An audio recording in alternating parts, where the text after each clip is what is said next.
Assalamualaikum warahmatullahi wabarakatuh. Halo semuanya, kembali lagi bersama saya Lydia. Nah, di video kali ini saya akan menjelaskan tentang intervilan. Apa sih intervilan? Intervilan routing adalah suatu teknik atau proses yang memungkinkan perangkat di dalam segmen jaringan virtual atau LAN yang berbeda untuk saling berkomunikasi satu sama lain. Secara prinsip, VLAN diciptakan untuk membagi satu jaringan fisik menjadi beberapa kelompok logis yang terisolasi demi keamanan dan efisiensi. Sehingga secara standar perangkat antar VLAN tidak bisa saling terhubung. Untuk menjembatani isolasi tersebut, dibutuhkan bantuan perangkat layer 3 seperti router atau multi-layer switch yang berfungsi sebagai penerjemah atau gerbang atau juga gateway untuk merutekan paket data dari satu VLAN ke VLAN tujuan. Next. Nah, di sini ada fungsi utama inter-VLAN routing. Nah, yaitu menghubungkan jaringan yang terpisah menjadi jembatan komunikasi agar perangkat di divisi yang berbeda, misalnya divisi HR dan divisi IT, tetap bisa bertukar data meskipun berada di VLAN yang berbeda. Nah, selanjutnya, sebagai default gateway, perangkat layer 3 menyediakan alamat IP khusus masuk utama bagi setiap paket data yang ingin sebagai pintu keluar meninggalkan kelompok VLAN-nya. Nah, selanjutnya meningkatkan fleksibilitas jaringan, memungkinkan administrator untuk tetap menjaga kerapian segmentasi jaringan tanpa harus mengorbankan konektivitas antar bagian yang penting. Nah, terakhir, keamanan terkendali.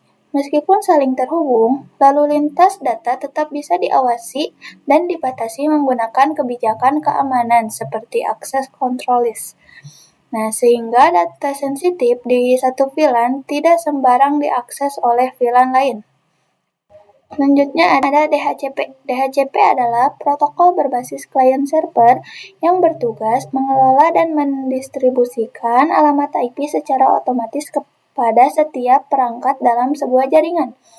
Tanpa DHCP, administrator jaringan harus mendatangi setiap komputer satu persatu untuk memasukkan alamat IP secara manual atau static IP, yang tentu sangat tidak efisien untuk jaringan skala besar.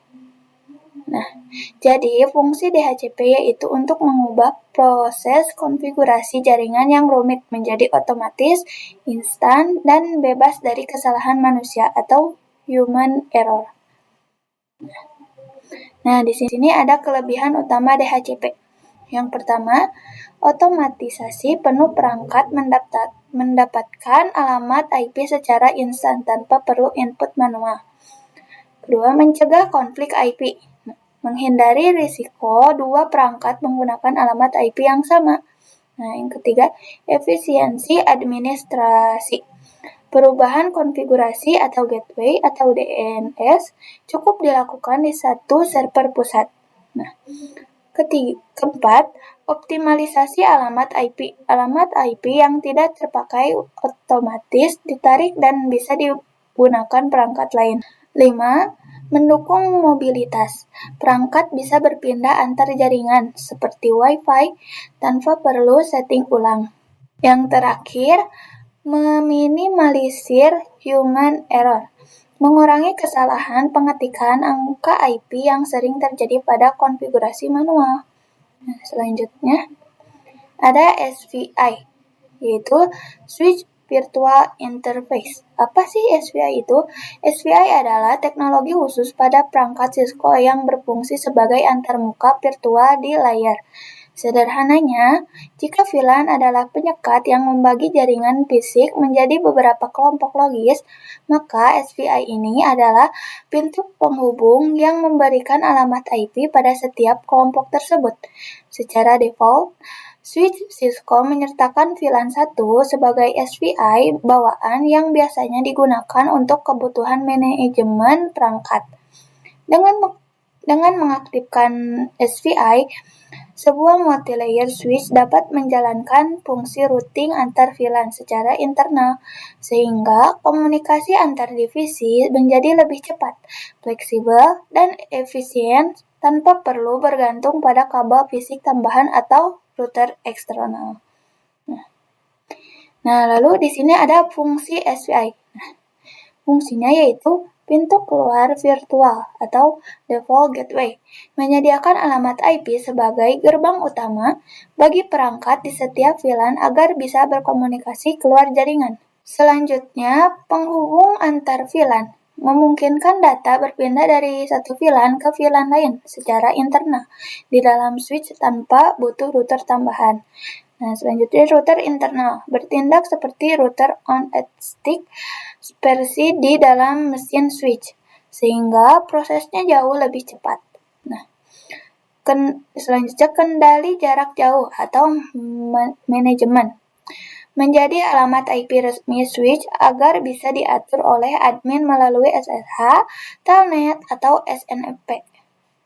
Yang terakhir, efisiensi infrastruktur.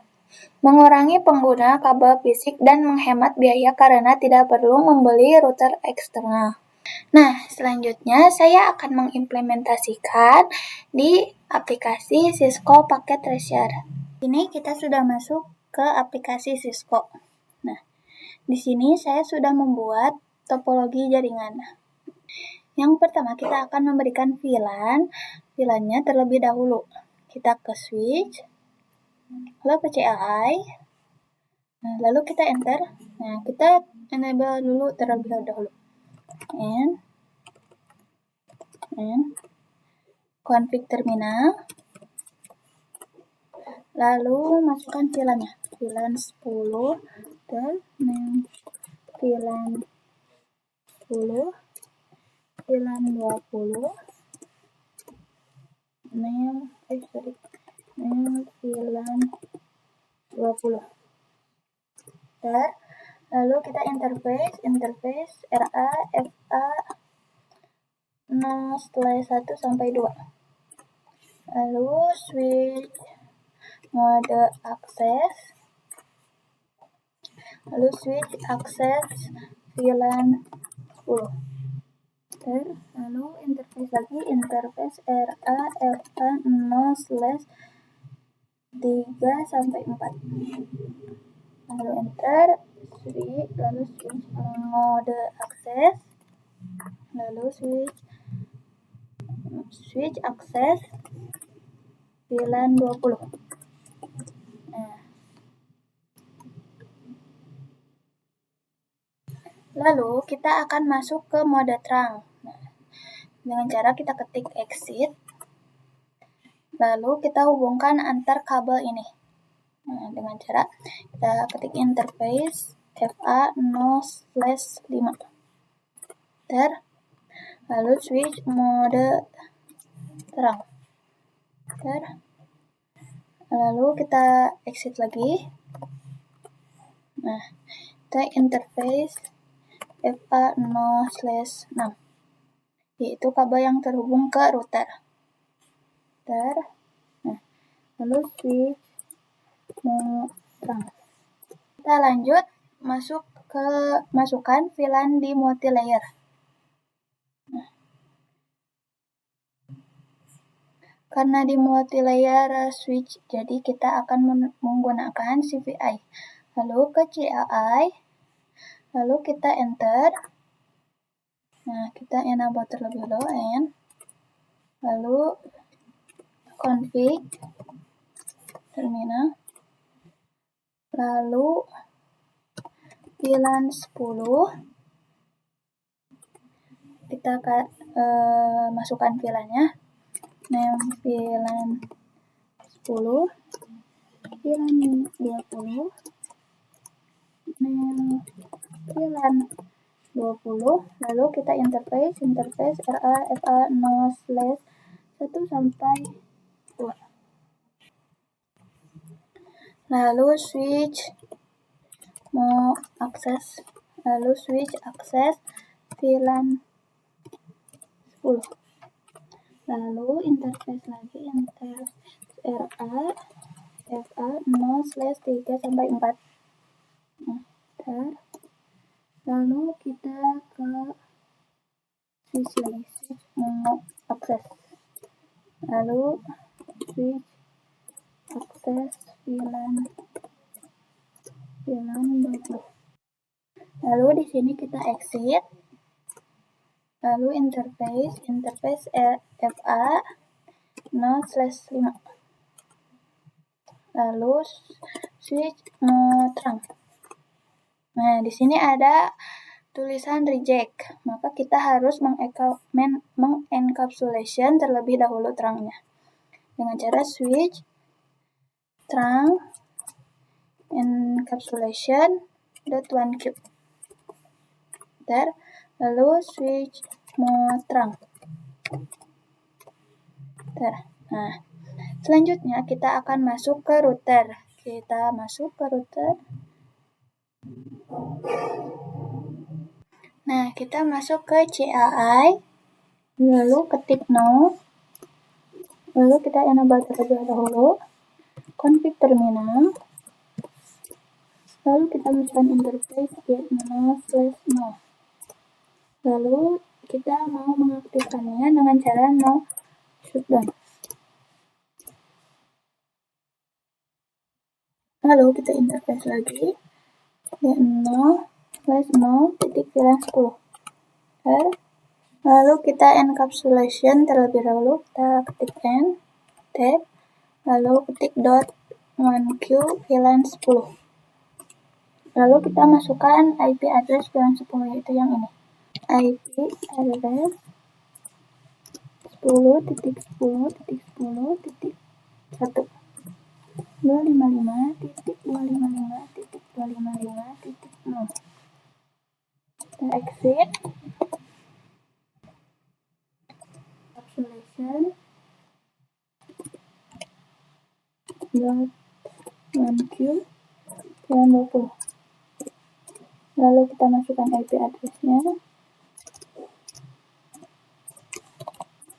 20, yaitu yang ini, 20.20.20.1.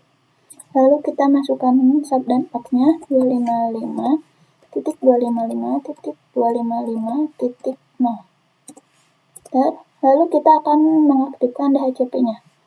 Klik IP DHCP VLAN 10. Jangan pakai spasi ya teman-teman. Lalu network, masukkan IP VLAN 10. 10.10.10.0, yaitu itunya subnet max-nya 255.255.255.0. Lalu default gateway-nya 10.10.10.1. Lalu DNS 8.8.8.8. Lalu exit. Lalu kita akan mengaktifkan VLAN 20. IP DHCP VLAN 20. Lalu network IP VLAN 20.20.20.20.0. Subnet max-nya 255.255.255.0. Lalu default gateway-nya D 10.10.10.1. Lalu DNS-nya tab 8.8.8.8. Nah, di sini sudah aktif ya teman-teman. Nah, kita masuk ke PC ini. Sorry teman-teman. Ke desktop, lalu ke IP, lalu kita klik ini DHCP. Apakah terisi? Nah, terisi ya teman-teman, menjadi itu terisi otomatis. Nah, kita coba ke PC lainnya. Ke PC ini. VLAN 20. Kita klik. Nah, di sini VLAN 10 dan di sini VLAN 20 ya teman-teman. Berarti kita sudah berhasil mengkonfigurasi interVLAN routing. Nah, begitu saja dari penjelasan saya tentang interVLAN. Mohon maaf jika ada kata atau perilaku saya yang salah. Nah, terima kasih sudah menonton saya sampai akhir. Wassalamualaikum warahmatullahi wabarakatuh.